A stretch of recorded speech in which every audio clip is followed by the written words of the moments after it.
Compatriotas, en los pocos minutos de que dispongo, haré una breve exposición de la realidad política que sufrimos y diré sencillamente cuál es mi solución y en qué la fundo, manteniendo la mayor serenidad posible en homenaje a la patria que exige en esta hora trágica abnegación y renunciamiento. Me acerco al micrófono con la esperanza de ser escuchado por todo el país, después de una década durante la cual los opositores éramos réprobos. Mi voz es una voz amiga del pueblo, al que consagré mi vida, señalándole el camino y apartándolo de la repugnante adulación de los demagogos.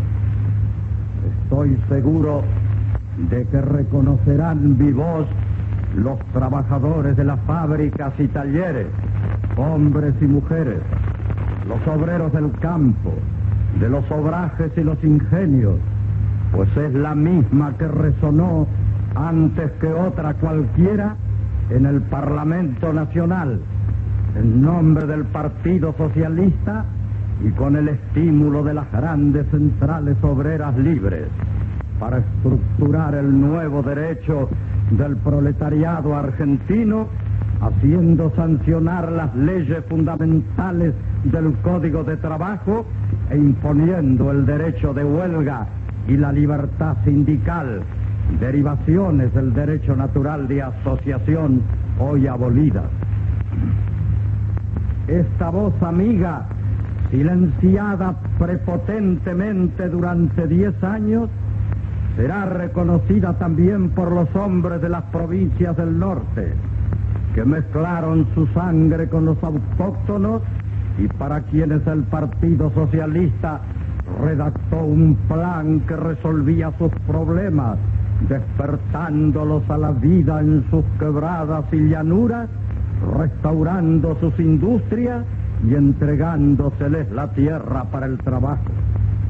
Hablo como argentino en el momento más grave de nuestra historia a partir de la organización nacional, frente a un proceso disolutivo que, si se abandona la egoísta gravitación de ambiciones personales o de círculos pequeños, puede conducirnos al caos.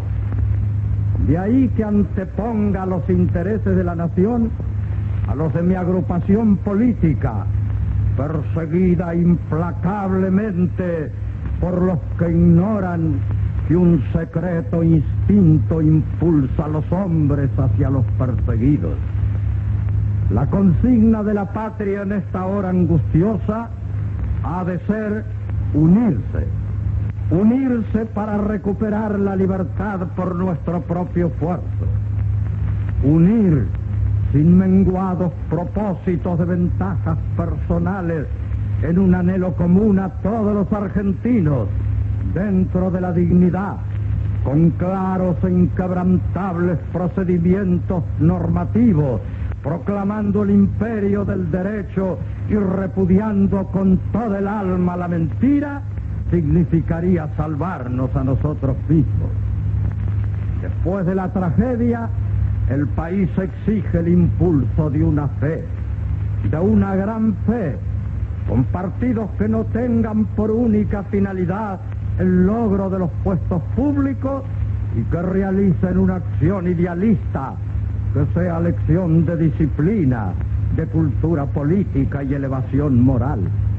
Los que están pensando en adquirir posiciones sobran. Es esta una hora de abnegación y renunciamiento. Mantener o fomentar antagonismos internos es traicionar los destinos de la nación. Necesitamos urgentemente la unidad espiritual del pueblo para acometer la gran tarea constructiva que reclama la República y que no podrá verificarse sin la plena vigencia de la Constitución del 53, obra magnífica de la razón y de la historia, que realizó la unidad política de los argentinos, presidió el desenvolvimiento moral y material de la República, permitió la difusión de todas las ideas y sancionó los derechos esenciales del hombre. Tarea ardua de construcción será la nuestra. Hemos vivido desde 1946 bajo un régimen contrario a la Constitución. Hago esta afirmación serenamente, sin odio, fuerza negativa de disolución que no tiene cabida en mi espíritu. Solo repito palabras del general Perón, quien en su discurso último confesó que ha sido jefe de una revolución, que solo ahora la da por terminada para comenzar una nueva etapa de carácter constitucional, que por su propia deliberación pasa a ser presidente de todos los argentinos y resuelve devolver las libertades. Cree que las libertades pueden ser otorgadas o restringidas por la sola voluntad del que manda. Nadie podrá dudar ahora que vivimos aún bajo el imperio de un régimen totalitario, sometidos a la autoridad omnímoda de un hombre que con toda franqueza nos explica su situación. Como jefe revolucionario, debía cumplir sus objetivos y para ello se vio obligado, según sus propias palabras, a suprimir la libertad. Sus propósitos eran irrenunciables, en cambio sus medios de acción eran libres. Se consideró por eso autorizado a emplearlos cualesquiera que fuesen, decidiéndose por elegir el que precisamente afectaba en lo más hondo a la dignidad de los argentinos. Planteó así el problema filosófico de los medios y los fines, ignorando que la libertad es el supremo fin histórico y que cualquier otro problema se encuentra en razón de medio con respecto a la libertad. Aplicar medios intrínsecamente malos para alcanzar un fin que se supone bueno, medios técnicos, no medios morales, es subalternizar la política, que debe dignificarse por su contenido ético. Los medios han de ser tan importantes como los fines, porque estructuran la conducta, y si no son claros y limpios, amenguan la pureza de los ideales. El jefe de la revolución nos privó de la libertad para cumplir sus objetivos, y un día, después de la conmoción que agitó todos los espíritus, aseguró que nos dejará actuar con las garantías consagradas en la Constitución. ¿Puede ser esa la solución del problema relativo a los derechos del hombre y del ciudadano que constituyen toda la democracia? No, compatriotas. El jefe de la revolución no podrá solucionar el problema que él mismo ha planteado. Hay una maquinaria de violencia exterior que no podrá desarmar, demostrando así la debilidad interior del régimen. Nos ha privado de una cosa sagrada, la libertad. No podemos expresar nuestro pensamiento sin censura previa. En este mismo instante, la policía puede llamar a nuestras puertas, puede allanar nuestras casas, antaño fortalezas construidas por la dignidad y la altivez argentina, Ogaño, viviendas despreciables que derriba de un puñetazo cualquier esbirro. Se nos puede encarcelar sin proceso previo.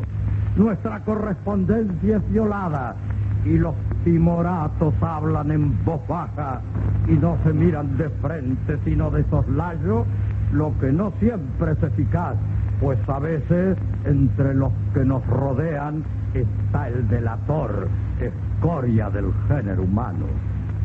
Se ha creado una monstruosa concentración de dominio que anula el sistema republicano, haciendo desaparecer la división de los poderes, régimen totalitario que el país resiste, pues los argentinos no tenemos vocación para la servidumbre.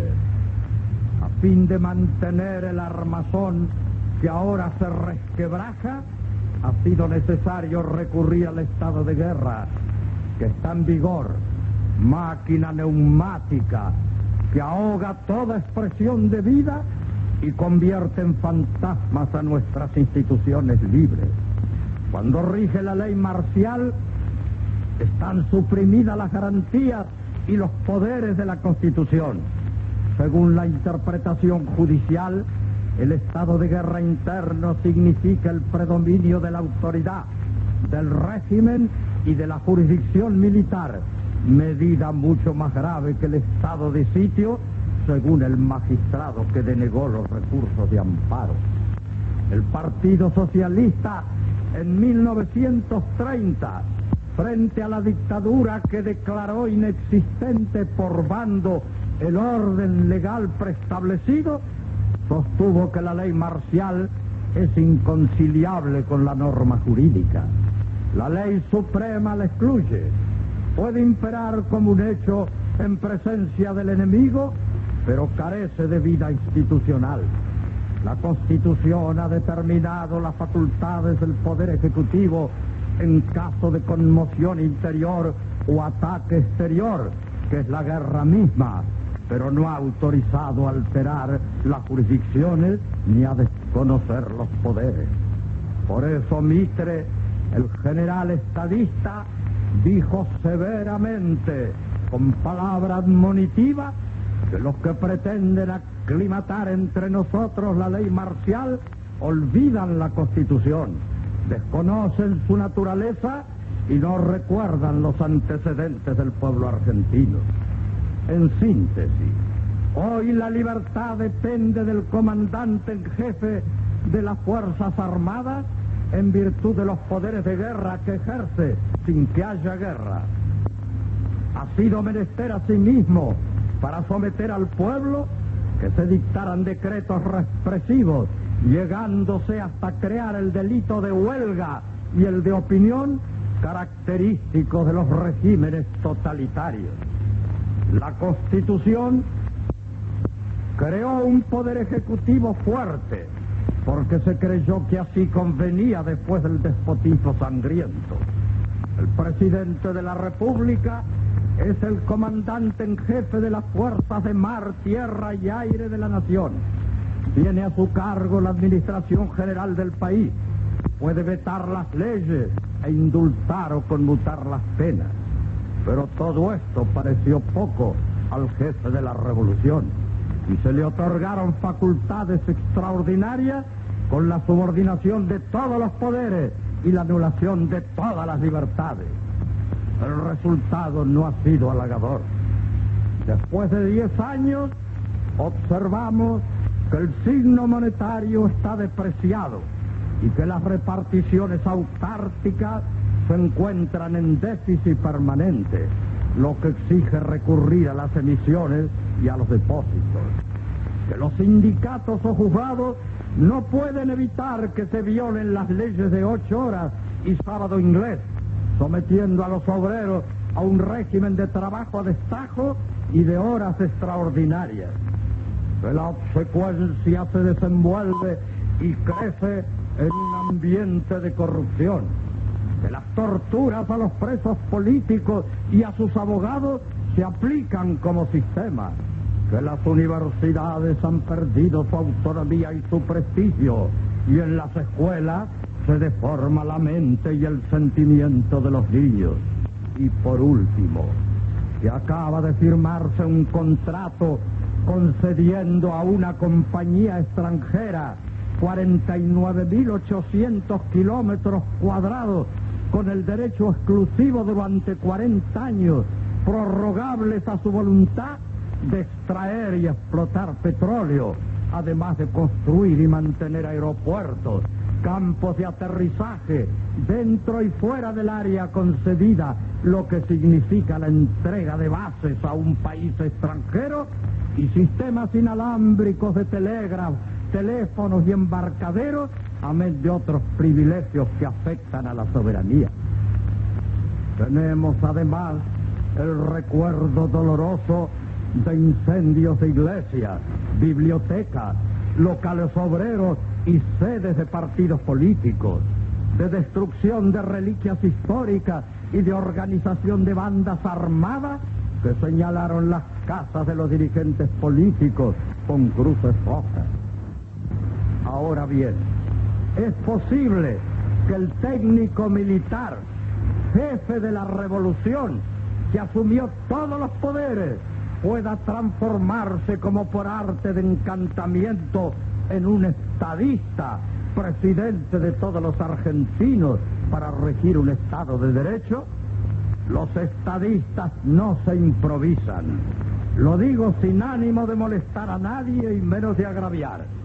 Un técnico militar será siempre un mal gobernante. Carece de la capacidad coordinadora para decidir los fines deseables y no sabrá escuchar nunca el prudente consejo de Tomás de Aquino. Huye de las cosas que te exceden. El ejército ha de ser escuela de virilidad, donde se aprenda a servir a la nación para defenderla, no para gobernarla. Pues cuando esto sucede, solo se forman gobiernos exclusivamente ejecutivos, exentos de la crítica de la opinión que orienta y por lo tanto sin posibilidad de rectificarse. El Estado totalitario, poder central, absoluto, ilimitado, exige la supresión de las libertades. Es facción armada, dominadora, no tolera adversarios ni ideas contrarias, ni voz disidente. En él los hombres no son ciudadanos. En cambio, para el Estado de Derecho, donde la ley limita la esfera de acción de los gobernantes, el hombre es una persona, una entidad moral que piensa, siente y quiere con libertad. Es decir, es un fin en sí mismo. Habría que modificar la frase "el Estado soy yo" por esta otra que impone la democracia: el Estado somos nosotros. Lo que no creo posible es que pueda realizarse con el mismo gobernante, ni tampoco que recibamos la libertad como un don de la misma mano que nos la quitó. Pues la libertad no se implora, ni se recibe como gracia, la libertad se conquista. De ahí que afirme con ánimo sereno, sin la sombra de un rencor: el país no será pacificado mientras el general Perón ocupe el sillón de Rivadavia. Me dirijo al jefe de la revolución, no como adversario político, sino como compatriota, para pedirle que con su renuncia permita el encauzamiento de las fuerzas que se agitan en el país, que con la mano que nos ha tendido abra el camino para que se produzca la conciliación nacional sobre la base de un concepto ético que aceptarán los partidos políticos, permitiendo así la unión espiritual de todos los argentinos. Su gesto de renunciamiento será juzgado benévolamente por la historia, y nosotros después forjaremos el porvenir con el esfuerzo de cada uno, uniendo una brizna con otra como se forman los nidos, o eligiendo lo mejor de las esencias como se elaboran los panales. Compatriotas, reconquistemos la libertad.